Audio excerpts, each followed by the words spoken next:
fameuse croix où Jésus fut meurtri pour moi. Je vois ses mains, ses pieds percés, mon sauveur au bois attaché. Son corps lié, de larmes trempées, dans le tombeau fut déposé, l'entrée scellée d'une lourde pierre. Le Messie seul est délaissé.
C'est la nuit, notre Jésus, et je serai parmi les saints, captivé par sa gloire sans fin.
bonjour à vous tous qui écoutez l'Évangile. Notre espoir aujourd'hui, joyeuse Pâques, car le Fils de Dieu est ressuscité des morts et il est venu pour nous donner la vie.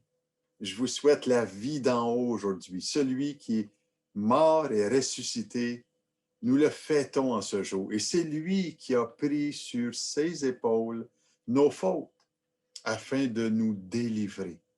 Merci Seigneur. Il est venu pour nous pardonner et libérer notre vie de sa dette. Le pardon, c'est l'essence même du christianisme. La puissance du pardon a été déclarée à la mort de Christ et à sa résurrection, il est venu pour nous donner cette vie. Vous savez, le pardon, il est tellement négligé, mal compris, et je crois que à travers cette série d'études que je fais avec vous aujourd'hui, mon désir, c'est de vous aider et de vous accompagner à comprendre le plan de Dieu pour votre vie. Vous savez, une des paroles que Jésus a dites sur la croix, qui a été une déclaration solennelle à tous ceux qui entouraient Jésus, mais aussi à toute l'humanité. Il a déclaré à son Père, « Père, pardonne-leur, car ils ne savent pas ce qu'ils font. » Et est-ce que vous aimeriez, je vous pose la question, est-ce que vous aimeriez que dans vos relations, que ce soit harmonieux, que ce soit équilibré, entre vos parents, vos amis, votre femme, votre mari, vos voisins, vos camarades de travail, etc. J'aimerais que vous sachiez que la clé dans nos relations, c'est le pardon passé, le pardon que Jésus a accompli dans le passé, mais aussi le pardon donné, que moi, j'apprends à le faire. Et le pardon est la base de notre foi en Christ. Il est mort pour nos péchés pour que nous puissions être pardonnés, mais aussi pour que nous puissions apprendre à pardonner à ceux qui nous ont offensés. Si le Seigneur, dans sa prière, et j'aimerais en lire l'extrait aujourd'hui, j'aimerais vous dire ceci. Tiens, on lit ensemble ce passage dans Matthieu, chapitre 6, et le verset 9 à 13 aujourd'hui, même jusqu'à 15. Voici donc comment vous devez prier. Notre Père qui est aux cieux, que ton nom soit sanctifié, que ton règne vienne, que ta volonté soit faite sur la terre comme au ciel. Donne-nous aujourd'hui notre pain quotidien. Pardonne-nous nos offenses, comme nous aussi nous pardonnons à ceux qui nous ont offensés. Ne nous induis pas en tentation, mais délivre-nous du malin. Car c'est à toi qu'appartiennent dans tous les siècles le règne, la puissance et la gloire. Amen. Si vous pardonnez aux hommes leurs offenses, votre Père céleste vous pardonnera aussi. Mais si vous ne pardonnez pas aux hommes, votre Père ne vous pardonnera pas non plus vos offenses. Wow, quelle parole extraordinaire de l'Évangile du Seigneur, qui est une prière exceptionnelle dans laquelle le Seigneur nous montre un modèle ici de prière. Et j'aimerais attirer votre attention concernant ce pardon dans la prière du Notre Père. Et la fin nous dit, si vous pardonnez aux hommes leurs offenses, votre Père céleste vous pardonnera aussi. Mais si vous ne pardonnez pas aux hommes, votre Père céleste ne vous pardonnera pas non plus vos offenses. Vous savez, le pardon n'est pas une option. Que nous le ressentions ou non, ça doit être une décision. Ce n'est pas une option, le pardon. Il est essentiel pour cultiver des relations équilibrées et harmonieuses autour de nous. Et Jésus nous a donné la meilleure explication sur le pardon. Pardonne-nous, on veut, vous et moi, être pardonnés de nos fautes par le Père céleste, qu'on appelle le pardon vertical. Mais Jésus demande, comme aussi nous pardonnons. Il y a une traduction anglaise qui dit et libère-nous de nos dettes comme nous avons rendu libres ceux qui ont une dette envers nous. J'aimerais vous rappeler l'étude de la semaine passée dans Matthieu chapitre 18, verset 34, qui nous est dit « Et son maître hérité le livra au bourreau jusqu'à ce qu'il ait payé tout ce qu'il devait. C'est ainsi que mon Père céleste vous traitera si chacun de vous ne pardonne à son frère de tout son cœur. » On avait vu la semaine passée cela, cette importance. Le pardon est mal compris et ça doit devenir dans notre cœur. Une décision de notre cœur. Et encore dans Marc chapitre 11, verset 25, il nous dit, lorsque vous êtes debout faisant votre prière, si vous avez quelque chose contre quelqu'un, pardonnez, afin que votre Père qui est dans les cieux vous pardonne aussi vos offenses. Et si vous ne pardonnez pas, votre Père qui est dans les cieux ne vous pardonnera pas non plus vos offenses. Les évangiles, le pardon, c'est le comble de l'amour de Dieu qui vient régner sur notre vie. Et quand il règne sur notre vie, nous pouvons exprimer aux autres celui qui règne sur notre vie. Et c'est une affaire de la grâce que Dieu nous accorde. C'est l'amour de Dieu qui est répandu dans notre cœur par le Saint-Esprit. Mais vous savez, pour certaines personnes, ce texte-là fait peur parce qu'il semble présenter une difficulté théologique majeure. Deux choses. On pourrait penser qu'on serait pardonné à cause de notre pardon. Et aussi, on pourrait mériter le pardon de Dieu en pardonnant les autres.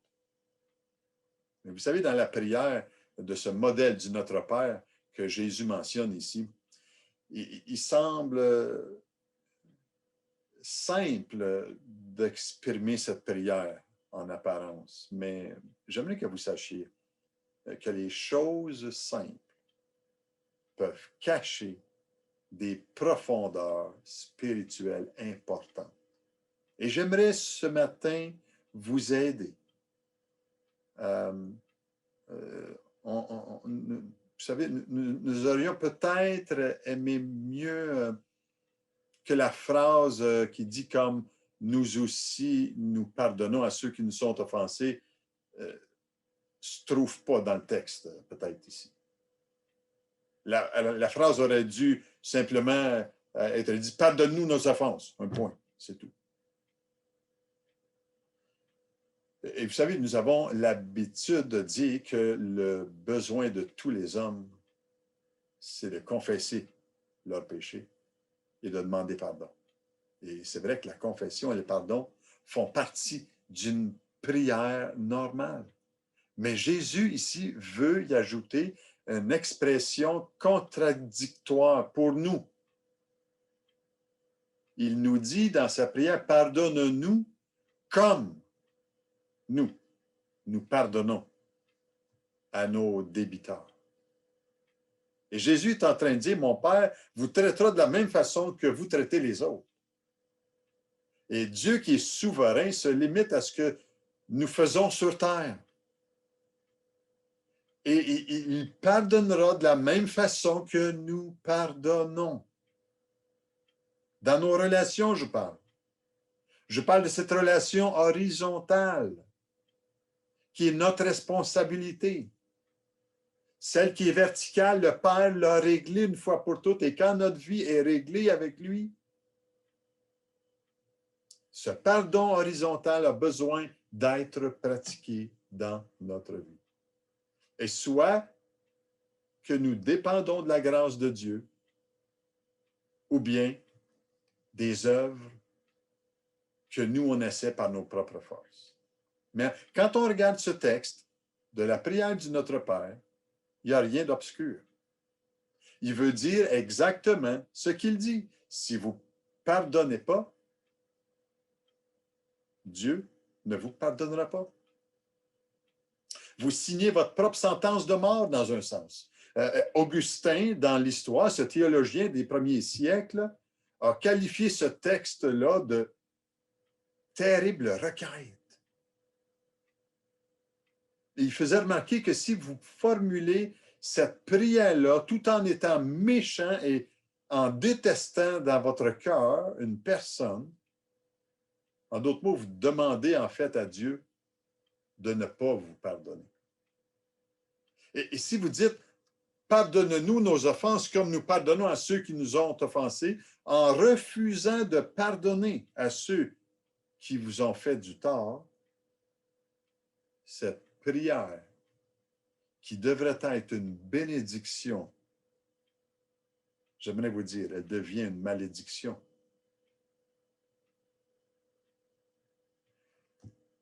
Et cette malédiction, on se l'inflige à soi-même. Et dans ce cas, vous êtes en train de vous dire, en d'autres mots, oh Dieu, puisque je n'ai pas pardonné à mon frère, à mon ami, s'il te plaît, ne me pardonne pas non plus.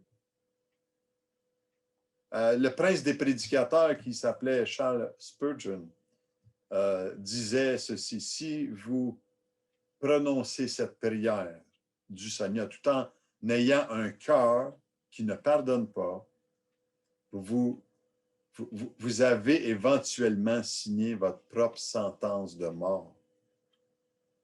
Il y a quelqu'un qui a dit ceci concernant cette prière: demandez à Dieu ce que nous-mêmes nous refusons aux autres, c'est l'insulter.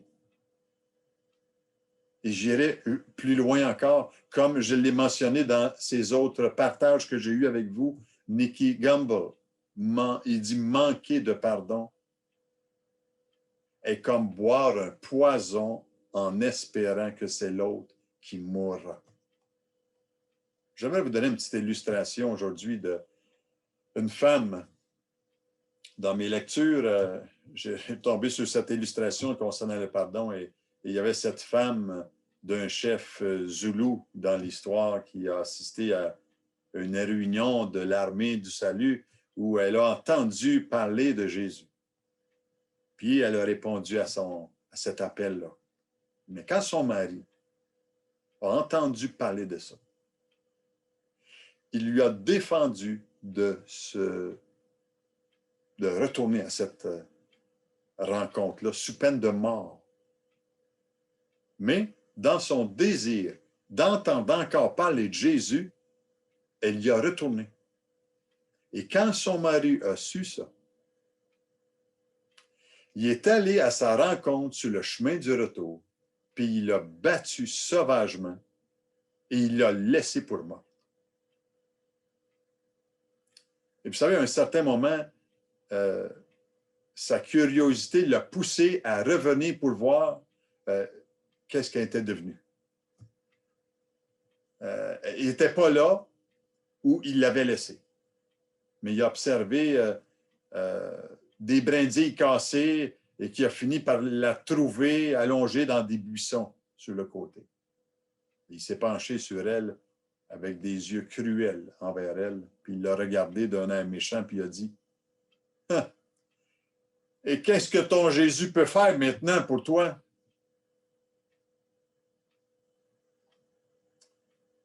Ça me secoue. Elle a ouvert les yeux, puis elle l'a regardé, puis elle a dit tout doucement, « Il m'aide à te pardonner. »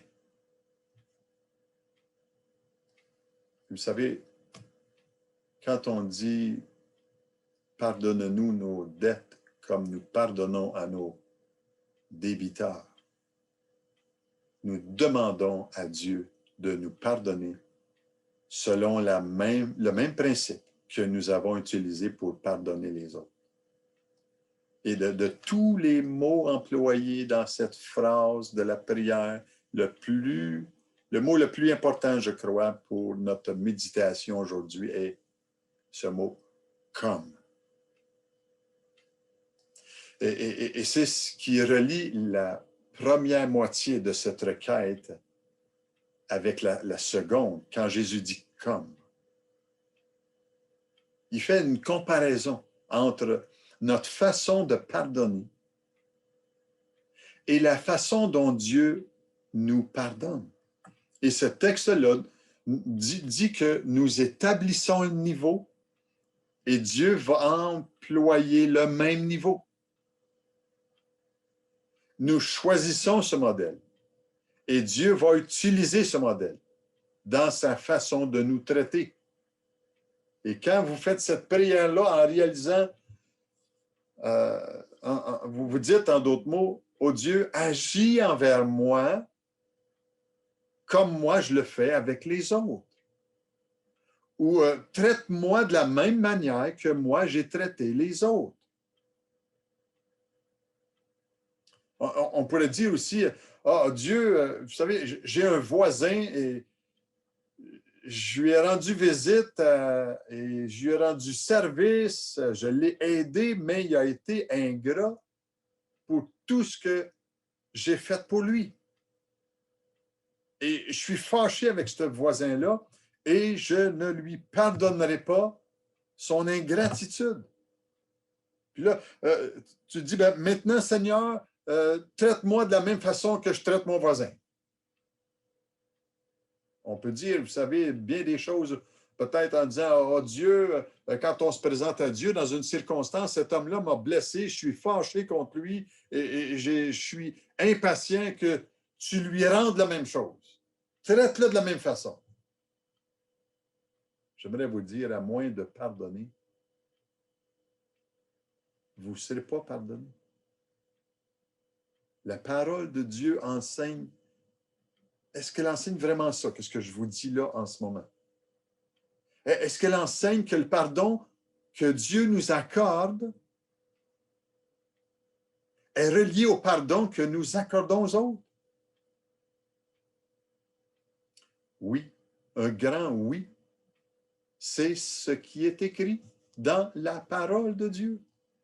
Le verset 12 nous dit bien, nous avons ce modèle de prière-là. Pardonne-nous nos offenses. La prière verticale. Nous voulons bien cette prière du Père.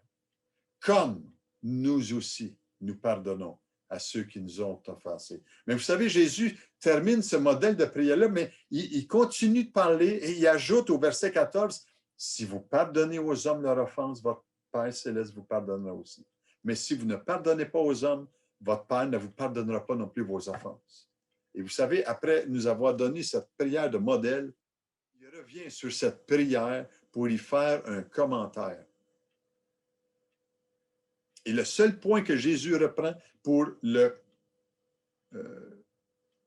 commenter cette prière-là n'est pas le pain quotidien, ni le règne qui doit venir, ni ceux que ta volonté soit faite. Non, non, il laisse de côté les autres points, puis il va au commentaire sur la 5e requête de cette. Si vous pardonnez aux hommes leurs fautes, votre Père céleste vous pardonnera aussi. Mais si vous ne pardonnez pas aux autres, les hommes, votre Père ne vous pardonnera pas non plus. Vous savez, son explication est tellement claire que personne ne peut l'éviter. Et j'aimerais qu'on puisse en prendre soin de cette prière si merveilleuse. Comment une telle chose peut-elle exister si nous sommes de vrais chrétiens en ne pardonnant pas? Et il me semble qu'il y a 3 étapes pour arriver à bien comprendre. Vous savez, numéro 1, c'est que on avait une dette énorme. Nous, on ne pouvait pas payer cette dette-là. La dette de tous nos péchés qui nous condamnait dans notre cœur. Mais Christ est venu payer. Sa mort expiatoire nous accorde d'avoir le pardon de Dieu disponible. En d'autres mots, Dieu a remis notre dette sur les épaules de Jésus. Il est lui-même une victime pour nos péchés. Et non seulement pour les nôtres, mais aussi pour ceux du monde entier. La 2e étape. Comme Dieu nous a pardonné, nous devons nous aussi pardonner aux autres. C'est la fameuse parabole que Jésus a expliquée dans Matthieu 18, 33. Ne devais-tu pas aussi avoir pitié de ton compagnon comme j'ai eu pitié de toi? Si nous pardonnons comme Dieu nous a pardonné, il y aura de grands bénéfices dans nos relations. Et troisième étape, c'est là que surgit le problème. Un chrétien qui a été pardonné et qui doit pardonner, comme il a été pardonné, ne pardonne pas aux autres leurs fautes. Dans ce cas-là, le Père céleste va prendre des mesures sévères et livrer cet homme-là aux tortionnaires, aux circonstances défavorables. C'est ça que la Bible nous dit. C'est ainsi que votre Père céleste vous traitera si chacun de vous ne pardonne pas à son frère de tout son cœur. Comment est-ce qu'on oserait ne pas pardonner après ce que Christ a fait pour nous sur la croix? Nous nous trouvons emprisonnés parce que nous avons choisi de nous accrocher à notre amertume. Et nous avons choisi de sacrifier notre communion avec Dieu en ne pardonnant pas. Nous choisissons d'être fâchés plutôt que d'être joyeux. Nous choisissons le ressentiment, l'amertume, le murmure, la colère, plutôt que la paix de Dieu. Et vous savez, nos rancunes sont devenues tellement importantes aujourd'hui qu'on s'en remet aux hommes. On va les traîner en cours. Et ne soyez pas surpris si la bénédiction quotidienne de Dieu manque. Est-ce que c'est possible que vous vivez avec vos bourreaux invisibles plutôt que dans la liberté du pardon? J'aimerais terminer avec vous aujourd'hui en prière. Oh Dieu, aujourd'hui, Père Céleste, je te remercie pour tes paroles qui nous aident à pratiquer le pardon et à ne pas nous égarer loin de toi. Seigneur, merci que tu as rendu possible le pardon par la mort de Christ sur la croix. Maintenant, aide-moi à pardonner à mon tour, comme toi, tu nous as pardonné. Je décide aujourd'hui de libérer de cette dette cette personne qui m'a offensé. Un ami, peut-être. Un frère ou une sœur, une mère, un père, un compagnon, une compagne. Je décide à quiconque m'a fait du tort aujourd'hui et je pardonne, Seigneur.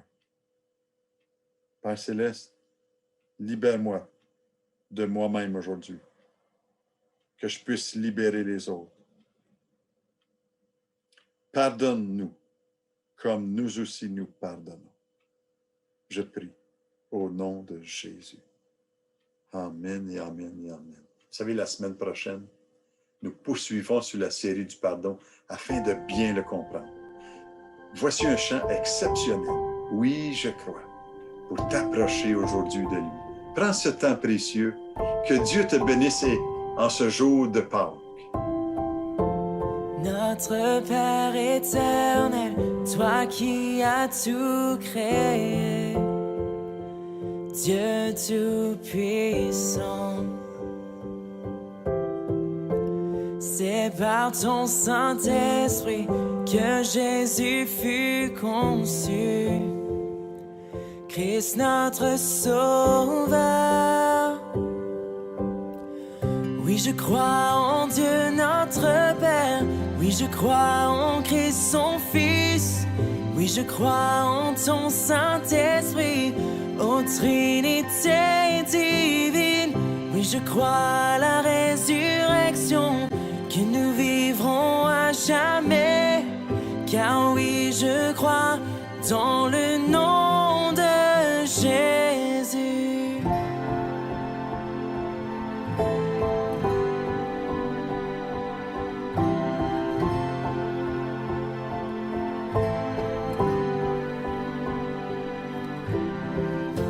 notre juge et défenseur, tu souffris à la croix. Le pardon est en toi. Descendu jusqu'aux ténèbres, tu es ressuscité, à jamais élevé. Oui, je crois en Dieu notre Père, oui, je crois en Christ son Fils, oui, je crois en ton Saint-Esprit, ô Trinité divine, oui, je crois à la résurrection, que nous vivrons à jamais, car oui, je crois dans le nom de Jésus. Oui, je crois en lui. Oui, je crois qu'il est vivant. Oui, je crois que Jésus est Seigneur.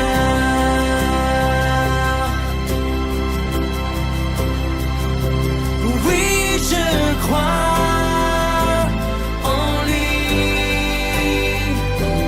Oui, je crois qu'il est vivant. Oui, je crois que Jésus est Seigneur.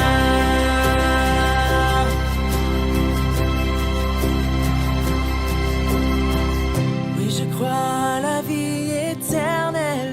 Je crois que d'une vierge il est né. Je crois à la communion des saints et en ta sainte Église. Oui, je crois à la résurrection quand Jésus reviendra. Car oui, je crois dans le nom de Jésus.